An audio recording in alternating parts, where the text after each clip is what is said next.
আর নবী আমার ছোট্ট কেবল শিশু বয়স, তার বয়স প্রায় 6 বছরের মতো। মায়ার নবী আমার ওই যে মক্কার পাহাড়ের উপর বসে বসে মক্কার ছেলেরা খেলা করে, মায়ার নবী আমার খেলা দেখে। এমন সময় মাগরিবের সময় হয়ে যায়, সূর্য ডুবে যাইতেছে, অন্ধকার। প্রত্যেকটা ছেলের বাবা এসে সন্তানগুলোর চুমু দেয়, চুমু দিয়ে দিয়ে দিয়ে দিয়ে সব সন্তানগুলোকে নিয়ে যায়। মায়ার নবী আমার কান্নার আওয়াজ, ওরে আল্লাহ, দুনিয়ার সবার বাবা আছে, আমার কেন নয়? এই মক্কার সব সন্তানগুলোর বাবা আছে, আমার কেন নাই?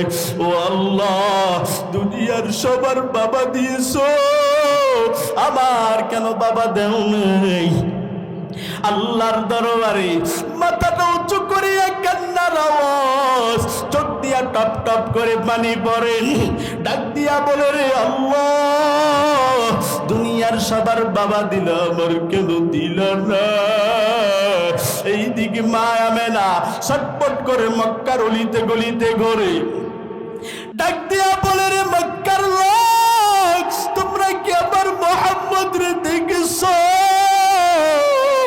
মক্কাবাসী ডাক দিয়া বলে, ওই মুহাম্মদ রে চিনি না, তবে সুন্দর ছোট্ট একটা যুবক পাহাড়ের উপর উঠে কান্না করে, আমার বাবা কই, আমার বাবা কই?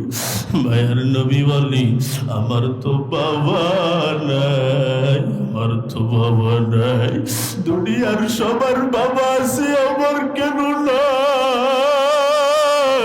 মায়ার নবী আমার গুনগুন গুনগুন করে কান্না করে। এমন সময় মায়া বেনা হাজির, মারে দেখি একটা দৌড় দিয়ে যায়, বলে, ও মা, দুনিয়ার সবার বাবা আছে, আমার কেন নাই? আল্লাহ দুনিয়ার সবার বাবা দিয়েছে, আমার কেন দেই নাই রে মা? আমার বাবা কই? ডাক দিয়া কয়, রে সন্তান, তোর বাবা ব্যবসার কাজে গিয়া আসতে গিয়া হঠাৎ তোর বাবার ইন্তেকাল হয়ে গেছে। ডাক দিয়া বলে, রে মা, আমার বাবা কই? আমি আমার বাবার খবরটা একবার দেখতে চাই। ডাক দিয়া কয়, হ্যাঁ, অবশ্যই তোর বাবার খবর দেখাবো। চলে গেলেন আব্দুল মুত্তালিবের কাছে, যাইয়া ডাক দিয়া বলে, রে বাবা, আপনার নাতি আপনার সন্তানের কবরটা দেখতে চায়। ডাক দিয়া বললেন, হ্যাঁ হ্যাঁ হ্যাঁ, তুমি আমার নাতিকে আমার সন্তানের কবরটা দেখাও। সঙ্গে একটা দাসী দিলেন, একটা উট দিলেন, উটে চড়িয়া পয়গম্বর যাইতেছে যাইতেছে। এমন সময় ডাক দিয়া বলে, রে মা, আমারে কই লইয়া যাও? ডাক দিয়া বলে, আমি তোর বাবার কবরটা তোরে দেখতে লইয়া যাই। ডাক দিয়া কই, চলো, আমি আমার বাবার কবর দেখব, কারণ দুনিয়াতে আমার বাবা নাই। চললেন, হাঁটি হাঁটি পা পা করে যাইতেছেন, রওনা দিতেছি। ডাক দিয়া বলে, রে মুহাম্মদ, তাকায় দেখো, এই যে তোর বাবার কবর। জনাবে মুহাম্মদুর রাসূলুল্লাহ সাল্লাল্লাহু আলাইহি ওয়াসাল্লাম উঠ থেকে একটা লাফ দিয়ে দৌড় মারছে, একটা দৌড় দিয়া বাবার কবরের মধ্যে হাজির। কবর ধরে ধরে কান্না করে, ও বাবা, দুনিয়ার সবার বাবা আছে, আমার তো বাবা নাই। ও বাবা, এই কবরের মধ্যে কেমনে ঘুমাও? আমার একবার বাবা বাবা বলে ডাক দাও। ও বাবা, এই কবর থেকে তুই উঠো রে বাবা। দুনিয়ার ওই মক্কাতে আমি তাকায় দেখলাম, সবাই বাবা বাবা বলে ডাকি, সবার সন্তান চুমু দেয়। ও বাবা, দুনিয়াতে আসার আগে তুমি মরিয়াই গেছো, আমি একটু আমারে কি তুমি আদর করবা না? আল্লাহ বলে, ও জিবরাইল, যাও আমার পয়গম্বরে ওখান থেকে ফিরে দাও। জিবরাইল কয় কারণ আমি আমার পয়গম্বরের কান্না সহ্য করতে পারি না। কয় শুধু তাই নয়, আসমান সহ্য করতে পারে না।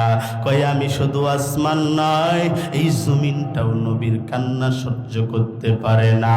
কয় কেমনে সহ্য করতে পারে না জানো? তাইফের ময়দানে নবী আমার যখন দাওয়াত দিতে চলে গেছে, এমন সময় ওই তায়েফের ছোট ছোট বাচ্চারা নবীর গায়ে যখন পাথর মারলেন, নবীর শরীর থেকে মাথা থেকে ফিঙ্কি মারি রক্ত বাইর হয়ে হয়ে শরীর মোবারক দিয়া যখন পায়ের তালু পর্যন্ত চলে আসলেন, তায়েফের মাটি ডাক দিয়া বলে, রে মালিক, আপনি হয়তো সহ্য করতে পারবেন, কিন্তু না না, আমরা তায়েফের মাটি সহ্য করতে পারবো না গো নবী। দয়া করে মায়া করে আমাদেরকে হুকুম দেন গো আল্লাহ, দয়া করে মায়া করে হুকুম দেন, আমরা পুরা তায়েফ শহরকে উল্টায় দেব। নবীর গায়ের মধ্যে আরো পাথর মারে, আরো পাথর মারে। নবীর জুতা মোবারকে যখন আটকায় যায়, এমন সময় ডাক দিয়া বলি, ও আল্লাহ, আমি তায়েফের মাটি তোমার কাছে ঘোষণা দিলাম, এক ফোঁটা জমিনের মধ্যে যদি আমার নবীর রক্ত যদি এক ফোঁটা আমার গায়ের মধ্যে পড়ে, আমি তায়েফের মাটি উল্টায় যাব, কিয়ামত পর্যন্ত তায়েফ শহরে আর কোনো আবাদ হবে না। আল্লাহ বলে, ওরে জিবরাইল তুই কই? জিবরাইল তখন সিদরাতুল মুনতাহায়, জিবরাইল তার যত ডানা আছে সব ডানাগুলো দিয়ে একটা বাড়ি মারছে, সঙ্গে সঙ্গে পয়গম্বরের কাছে হাজির। পয়গম্বরকে তুলে নিয়ে পাহাড়ের চূড়ার মধ্যে চলে গেলেন। ডাক দিয়া বলে, রে নবী, আপনি শুধু একবার হুকুম দেন, একবার শুধু হুকুম দেন গো পয়গম্বর, একবার হুকুম দেন, আমি জিবরাইল এই গোটা তায়েফ শহরে উল্টায় দেই। আল্লাহর নবী ডাক দিয়া কয়, ওরে জিবরাইল ভাই, তুই কি বুঝো না রে জিবরাইল, তায়েফের মানুষ তো আমারে চিনতে পারে না, হয়তো বা আমারে চিনতে ভুল করেছে, এরপরে যদি আবার তায়েফে দাওয়াত দিতে আসি, হয়তো বা তায়েফবাসী কবুল করবে। ওরে জিবরাইল, না না, তুই যদি তায়েফবাসীর ধ্বংস করে দাও, তাহলে আমি দাওয়াত দিব কার কাছে? সুতরাং না না, তায়েফবাসীর ধ্বংস করে দেওয়া যাবে না। এরে নওগাঁ শৈলকুপার মুসলমান শোনো, ওই নবীকে গাছে চিনেছে, ওই নবীকে মাছে চিনেছে, ওই নবীকে আসমানে চিনেছে। নবী আমার রওয়ানা, মেঘের এক খণ্ড নবীর মাথার উপর ছায়া দিত, জমিন দিয়া যাইত তো জমিনটা নরম হয়ে যাইত। নবী আমার যেখানেই যাইত সেখানেই রহমত আর রহমত। এই দুনিয়া সবাই আমার নবীর জন্য পাগল, কিন্তু আজকে তুই কার জন্য পাগল বলো তো দেখি? আমার নবীরে তো তুই চিনলি না, কেমন নবীর উম্মত হইলি রে ভাই, কেমন নবীর উম্মত হইলি? কই নবীর জন্য পাগল ওই নবীর তো মা নাই, ওই নবীর তো বাবা নাই। ওগো নবীর উম্মতেরা হে আজি দিশাহারা, কোরআন হাদিসের চলো যখন যাহা চাই মনে, নবী বিনে কে তরাবেন পুনসিরাত মিজানে, নবী বিনে কে তরাবেন পুনসিরাত মিজানে। এমন মায়ার নবী আমার, পিতা মাতা নাই যে তাহার, তারপরে তেও কত মারা মারল তাকে ইহুদে, নবী বিনে কে তরাবেন পুনসিরাত মিজানে, নবী বিনে কে তরবেন পুনসিরাত মিজানে উম্মতের কান্ডারি নবী আহা কান্দেন উম্মতের লাগি এখনো কান্দেন নবীজি শুয়ে মদিনার প্রাণে নবী বিনে কে তরবেন পুনসিরাত মিজানে নবী বিনে কে তরবেন পুনসিরাত মিজানে এমন মায়ার নবী আমার পিতা মাতা নাই যে তাহার তারপরেতেও কত মারা মারল তাকে দুশ্মনে নবী বিনে কে তরবেন পুনসিরাত মিজানে নবী বিনে কে তরবেন পুনসিরাত মিজানে চল চল চল মুমিন চল নবীর সন্ধানে নবী বিনে কে তরবেন পুনসিরাত মিজানে অগ নবীর উম্মতেরা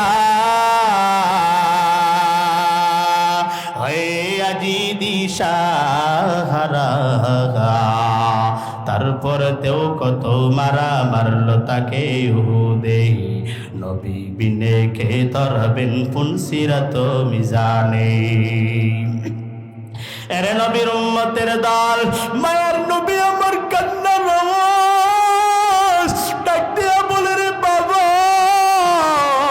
দুনিয়ার সবার বাবা আছে আমার কেন নাই ও বাবা তাড়াতাড়ি উঠে যাও আমার একবার আদর করে ডাক দাও আল্লাহ ডাক দিয়া কয় জিবরাইল যাও যাও আমি নবীর কান্না আমি আল্লাহ সহ্য করতে পারি না আমার আসমান সহ্য করতে পারে না আমার জমিনটাও আমার নবীর কান্না সহ্য করতে পারে না ও মায়ার নবী আমার আপনি কেন কান্না করেন আল্লাহ জিবরাইলকে পাঠাইলেন জিবরাইল সরায়া দিল মা আমেনার সঙ্গে রওনা এমন সময় রাস্তার মধ্যে পয়গম্বর আসলেন এমন সময় মার ইন্তেকাল হয়ে যাবে ভাই মা আমেনার পেটের মধ্যে বড় ব্যথা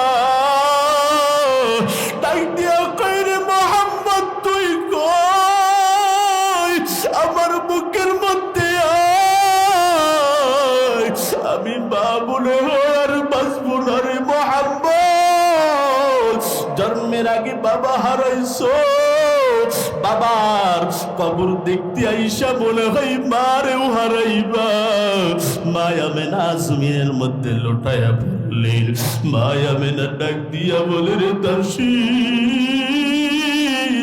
আমার মোহাম্মদ রে আমার বুকের মধ্যে দে শেষ বিদায়ের সালামটা দে শেষ বিদায় একটু আদর যত্ন আমার মোহাম্মদ রে আমি করি দেই মায়ার নবীও কান্না কান্না করে মায়া মেনাও কান্না করে দাসীও কান্না করে উটটাও কান্না করে ডাক দিয়া কই রে মোহাম্মদ তোর বাবা তোর জন্মের আগেই মারা গেছে আমি মায়ের থাকতে পারলাম না আমি মারও মনে হয় আল্লাহর দরবারে ডাক এসে গেছে ও বাবা মোহাম্মদ চিরবিদায়ের সালাম জানায়া মা ইন্তেকাল করলেন মায়ার নবী আমার ডাক দিয়ে বলে আমার তো মা নাই আমার তো বাবা নাই এই দুনিয়াতে বাবা ছিল না মা রে মা মা বলে ডাকতাম মাটাও চলে গেল আমি এখন আমি কারে বাবা বাবা বলে ডাকবো কারে মা মা বলে ডাকবো এই দুনিয়াতে আমার কেউ নয় চলে গেলেন মা আমেনাকে দাফন করিয়া রওয়ানা এইদিকে আব্দুল মুত্তালিব অপেক্ষামান একটু পরে আব্দুল মুত্তালিবের নজর পাঠাইলাম 3 জন কিন্তু তাকায় দেখি আসতেছে 2 জন পাঠাইলাম তিনজন, কিন্তু না না, তাকায় দেখি তিনজন, তাকায় দেখি দুইজন। কি ব্যাপার? আব্দুল মুত্তালিব একটু এগিয়ে গিয়েছেন, ওর থেকে একটা লাফ দিয়া দাদার কোলের মধ্যে ছড়িয়ে চুম্বন দেয় আর ডাক দিয়া বলে, দাদা দুনিয়াতে আমার মা নাই, আমার বাবা নাই, এই দুনিয়াতে আমার বাবা ছিল না। ও দাদা আমার মারে আমি পেয়েছি, আমার মারে আমি মা মা বলে ডাকতাম রে দাদা। আজ থেকে আমার মাও নাই, আমার বাবাও নাই, আমি এখন মা মা বাবা বাবা বলে কারো ডাকবো রে দাদা। দাদা বুকের মধ্যে জড়ায়া ডাক দিয়া বলে, রে মোহাম্মদ, তোর তো বাবা নাই, তোর তো মা নাই, আমি দাদার তো এখনো ইন্তেকাল হয় নাই। বড় লম্বা ঘটনা, মা বাবার ইন্তেকাল হয়ে গেল, 8 বছর বয়সী দাদারও ইন্তেকাল হয়ে গেল। আল্লাহ বলেন, ও নবী আমার, আমি আল্লাহ কি আপনাকে ইয়াতিম হিসাবে পাই নাই? ও নবী আমার, সুতরাং আপনি একটা কাজ করেন, আপনি ইয়াতিমদের সঙ্গে সুন্দর ব্যবহার করেন, ভালো ব্যবহার করেন। এই জন্য আল্লাহ বলেন, ওয়ামা আরসালনাকা ইল্লা রাহমাতাল লিল আলামিন।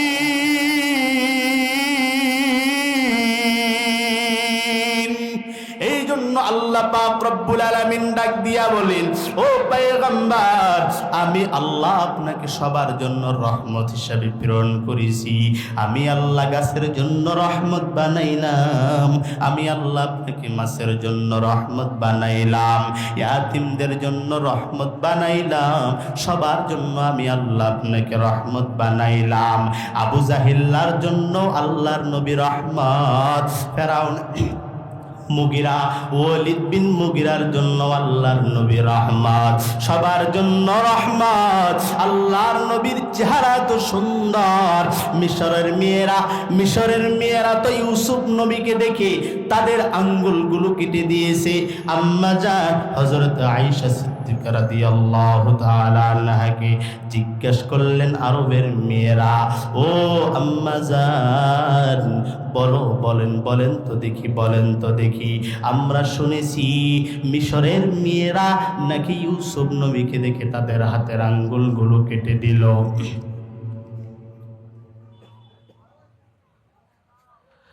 মিশরের মেয়েরা নাকি হাতের আঙ্গুল কেটে দিল। ডাক দিয়া বলে, রে আম্মা জান, আমাদের নবী কেমন সুন্দর। ডাক দিয়া বলে, ও আরবের মেয়েরা শুনে নাও, আমার নবী কেমন সুন্দর জানো? কয়, আমার নবী এত সুন্দর, ওই ইউসুফ নবীকে না দেখে মিশরের মেয়েরা যদি পয়গম্বরকে দেখতো, পয়গম্বরকে দেখার সঙ্গে সঙ্গে তাদের কলিজা ছিঁড়ায় যাইতো। ভাইরা আমার, এই জন্য আল্লাহ পাক রব্বুল আলামিন বলেন যে আমি আল্লাহ তোমাদের রব। আল্লাহকে বলেন তো দেখি, আল্লাহ আমাদের কি? আল্লাহ আমাদের রব। আল্লাহ বলেন, আমি এক আল্লাহর ইবাদত করো। কয় আল্লাহর ইবাদত করার জন্য বলেছেন? বলেন তো দেখি। এক আল্লাহর ইবাদত করার জন্য বলছে। আল্লাহ বলেন, আমি রব, আমি আল্লাহর এক আল্লাহর ইবাদত করবা। আর আমি আল্লাহ হুকুম করলাম, তোমরা তোমাদের মা বাবার সঙ্গে সুন্দর সাবালীল ভদ্র ব্যবহার তোমরা করবা। এখন আপনারা বলেন তো দেখি, আমরা কি মা বাবাদের সঙ্গে সুন্দর সাবালীল ব্যবহার করতে পারি? কথা বলেন, ব্যবহার করি? ব্যবহার করি না। আজকে আপনাদের সন্তান, আমাদের সন্তানগুলো আমাদের সঙ্গে ভালো ব্যবহার করে না। ভালো ব্যবহার করার না কারণ, পিছনে কারণ হইল, কারণ জানার দরকার আছে না নাই? আমাদের সন্তানগুলো যে আমাদেরকে মহাব্বত করে না, ভালোবাসে না, কারণ একটাই। কারণ কি? একটাই। আল্লাহর নবী বলেন, প্রত্যেকটা মা বাবার জন্য প্রত্যেকটা সন্তানের উপর 12 থেকে 14টা হক রয়েছে। কয়টা বলেন তো দেখি? 12 থেকে 14টা। কেউ বলেন 12টা, কেউ বলেন 8টা, কেউ বলেন 14টা। যাই হোক, 3টাই সহি। 12 থেকে 14টা হক রয়েছে। তার মধ্যে এই 12টা হকের আগে 2টা হক বিবাহর আগে সন্তানের উপর। কয়টা হক বলেন তো দেখি? দুইটা হক। কয়টা? একটু জোরে বলেন, কয়টা? দুইটা। এখন যদি বলেন যে হুজুর বিয়াই করলাম না, আবার দুইটা হক কিসের? প্রশ্ন আছে কিনা? হ্যাঁ, আমি তো বিবাহই করলাম না, তাহলে আমার সন্তানের উপর আবার কিসের হক? তাই না? আমি বিবাহ করলাম না, আমার সন্তানই আসলো না, আপনার সন্তানের হক বলতেছেন কেমনে? দুইটা হক। এক নাম্বার হলো দিনদার মা। এক নাম্বার কি বলেন তো দেখি? দিনদার মা। আজকে আমরা দিনদার মা বলি ঠিক, কিন্তু পাইব কেমনে বলেন তো দেখি? আজকে তো আমরা বিবাহ করতে গেলে দেখি 70,000, 80,000, 1 লাখ টাকা যদি দেয় তাহলে বিবাহ করি। কথা বলেন ঠিক কিনা? হ্যাঁ, যারা ছেলের বাবা আছি তাদেরকে বলতে চাই, আপনার ছেলে আপনাকে পাঠা বানায়েন না, আড়া গরু বানায়েন না, দামরা গরু বানায়েন না, যে বাজারে গিয়া বিক্রি করবেন 1 লাখ হলে দেবো, স্বাস্থ্যবান না হলে দেবো না। আছে না নাই? কথা বলেন, আছে না নাই? আজকে তো সংসারের মধ্যে অশান্তি আসার একটাই কারণ, ওই যে মেয়ের বাবা তার থেকে আপনি জুলুম করেছেন। কথা বলেন ঠিক কিনা? জুলুম যে আপনি করলেন, আপনার উপর জুলুম আসবে না? আল্লাহর নবী বলেন 4টা গুণ দেখে তোমরা বিবাহ করো। কয়টা গুণ? 4টা গুণ। যাই হোক, প্রধান মেহমান এখনই চলে আসবেন। আপনারা কি বিরক্ত হইতেছেন? বিরক্ত হইতেছেন ভাইরা? তো বিবাহর আগে, সন্তান আসার আগে, বিবাহর পূর্বে 2টা হক। 1 নম্বর হক হলো দিনদার মা খোঁজা। এখন যারা আছেন, যারা যেই ভাইগুলো এখন পর্যন্ত বিবাহ করেন নেই, তাদেরকে বলতেছি এই 2টা হক অবশ্যই আদায় করবেন সন্তান হওয়ার আগে। 1 নম্বর হক হলো দিনদার মা খোঁজা। আল্লাহর নবী বললেন 1ম নম্বর গুণ দেখতে হবে সে কি আমলওয়ালা কিনা। আজকে আমরা খুঁজি যে মা তুমি কি মেট্রিক পাস কিনা, তুমি কি কলেজে কোন pass, matric pass, HSC pass, নাকি মাস্টার্স পাস, নাকি চাকরি বাকরি করো, হাবি যাবি, এগুলো অনেক। কথা বলেন ঠিক কিনা? আর এখন তো মাশাআল্লাহ মেয়ের বাবাও যারা আছে তারা বিবাহ দিতে চায় সরকারি চাকরিওয়ালা ছাড়া বিবাহ দেওয়া যাবে না। কথা বলেন ঠিক কিনা? সরকারি চাকরিওয়ালা ছাড়া কি দেওয়া যাবে না? বিবাহ দেওয়া যাবে না। ওই সরকারি চাকরিওয়ালার এতই গুণ রে ভাই, বিবাহ করার পর কয়েকদিন পর যখন লাত্তি মারে, যখন বাড়ির থেকে বার করে দেয়, তখন খুঁজে যে হুজুর আছে নাকি, দিনদার ছেলে আছে নাকি। কথা বলেন ঠিক কিনা? কথা বললে তো এখন গায়ে লাগবে। কথা বলেন, কয় হুজুর এতক্ষণ তো ভালোই ছিলেন, এখন আবার খোঁটা মারেন কেন? হ্যাঁ, কয় হুজুর আপনি তো এতক্ষণ ভালোই ছিলেন। কয় এতক্ষণ তো আমি ভালোই ছিলাম, এখন খোঁটা মারতেছি কেন? আজকে সমাজের বাস্তব চিত্রগুলো দেখেন।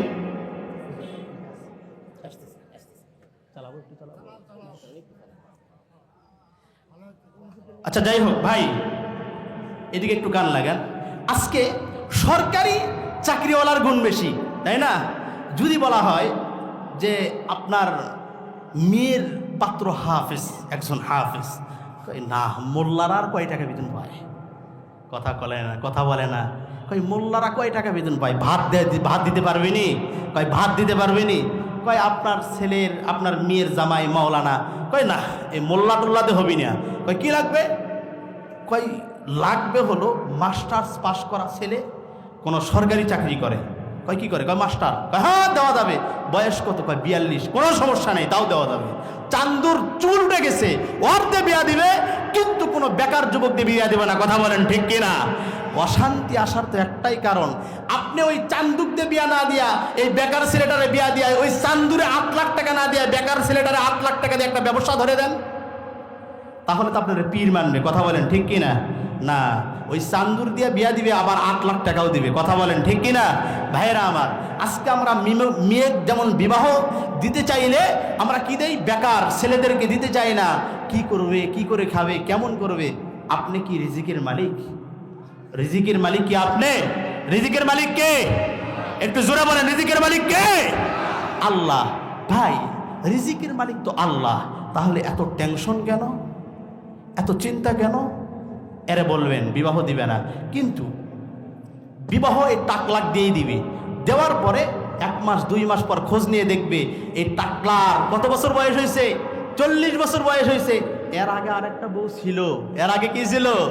আরেকটা বউ ছিল। ওই বউ থাকার পর আবার টাকার লোভে, টাকার লোভ দেখিয়া এই যুবতী মেয়েটারে বিবাহ করছে। এখন লাগাও ঝগড়া, এখন ইমাম সাহেবের কাছে হাজির। হুজুর কি করব বলেন, এত অশান্তি। কেন রে ভাই, আপনি তো সরকারি চাকরিওয়ালা দিয়ে বিয়ে দিচ্ছেন। হুজুর অশান্তির জ্বালায় থাকতে পারি না, আমি শুনছি আমার মেয়ের জামাই নাকি আরেক জায়গায় আগেই শেষ। এখন কি করি? এখন তালাক দিয়ে নিছি হুজুর, এখন আমার মেয়ে তো বাসায়, দেখুন তো একটা দিনদার ছেলে পাওয়া যায় নাকি। ওরে আল্লাহর ওলি, হ্যাঁ এখন দিনদার খোঁজে। বিয়ার আগে দিনদার খোঁজে নাই, বিয়ার আগে খুঁজছে মাস্টার্স পাস, বিয়ার আগে খুঁজেছে সরকারি চাকরিওয়ালা। এখন দেখে মেয়েকে সারাই দিছে, আর কোনো জায়গায় বিবাহ দিতে পারে না। এখন কি করছে? ওই হুজুর দিনদার পাওয়া যায় না, নামাজিওয়ালা পাওয়া যায় না। আগে কি করছেন? ঘোড়া ঘাস ছিলেন, আগে পান নাই? ভাইয়েরা আমার, এই জন্য আমাদের সন্তানের হকগুলো আমরা আদায় করবো, পারবো তো ইনশাআল্লাহ। আল্লাহ পাক রব্বুল আলামিন আমাদের সন্তানের হক আমাদেরকে আদায় করার মতো তৌফিক দান করুক। সকলে বলি আল্লাহুম্মা আমিন। আমার জন্য দোয়া চাই, সকলে দোয়া করবেন আল্লাহ পাক রব্বুল আলামিন যেন দ্বীনের দায়ী হিসাবে কবুল করে নেই। সকলে বলি আল্লাহুম্মা আমিন। এছাড়া আপনাদের জন্য দোয়া এবং ভালোবাসা, আমার জন্য দোয়ার দরখাস্ত রাখলাম। আল্লাহ পাক রব্বুল আলামিন আমাদের উভয়কে কোরআনের ময়দানে কোরআনের জন্য আল্লাহর দ্বীনের দায়ী হিসাবে কবুল করুক। সকলে বলি আল্লাহুম্মা আমিন। ওয়া আখির দাওয়ানা